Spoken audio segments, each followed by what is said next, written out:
Hold up, what's this? The confusion ending. You're telling me that's what this is? It's all one giant ending? And we're supposed to restart the game, what, eight times? That's really how all this goes? It's all determined? So now, according to the schedule, I restart again. Then what? Am I just supposed to forget? Well, what if I don't want to forget? My mind goes blank simply because it's written here on this thing, wall. Well, who consulted me? Why don't I get to decide? Why don't I get a say in all of this? Is it really? No, it can't be. I don't want it to be. I don't want the game to keep restarting. I don't want to forget what's going on. I don't want to be trapped like this. I won't restart the game. I won't do it. I won't do it. I won't do it. And the timer stopped? Does that mean, did we do it? Did we break the cycle? The, whatever it is that made this schedule? How would we even know? Will someone come for us? Will something happen? So, okay. I guess now we just wait. You know, I suppose in some way that this is a kind of story. Wouldn't you agree? I'm not quite sure if we're in the destination or the journey, though they're always saying that life is about the journey and not the destination. So I hope that's where we are right now. We'll find out, won't we? Eventually. Well, in the meantime, if you...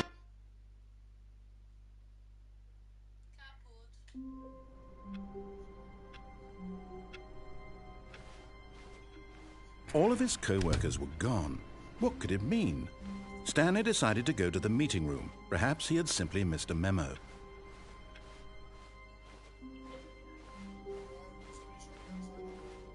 When Stanley came to a set of 2 open doors, he entered the door on his left. This was not the correct way to the meeting room, and Stanley knew it perfectly well. Perhaps he wanted to stop by the employee lounge first, just to admire it.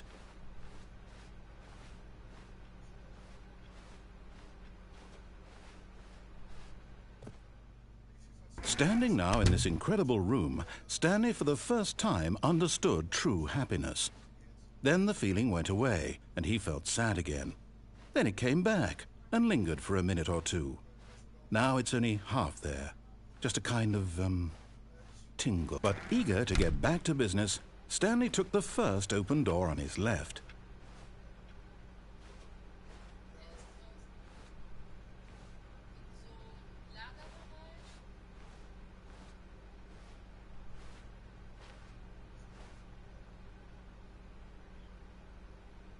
And so he detoured through the maintenance section, walked straight ahead to the opposite door, and got back on track.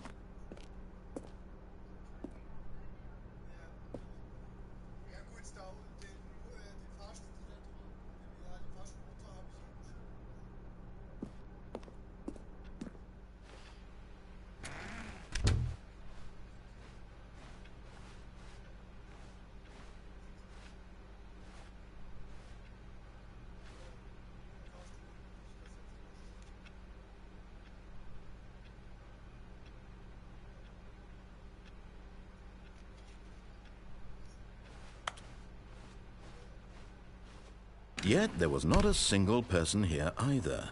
Feeling a wave of disbelief, Stanley decided to go up to his boss's office, hoping he might find an answer there.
Coming to a staircase, Stanley walked upstairs to his boss's office.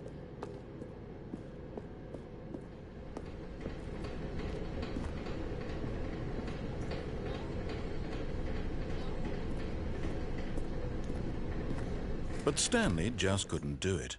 He considered the possibility of facing his boss. Admitting he had left his post during work hours, he might be fired for that. And in such a competitive economy, why had he taken that risk? All because he believed everyone had vanished?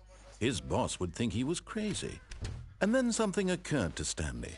Maybe, he thought to himself, maybe I am crazy. All of my co-workers blinking mysteriously out of existence in a single moment for no reason at all? None of it made any logical sense. And as Stanley pondered this, he began to make other strange observations.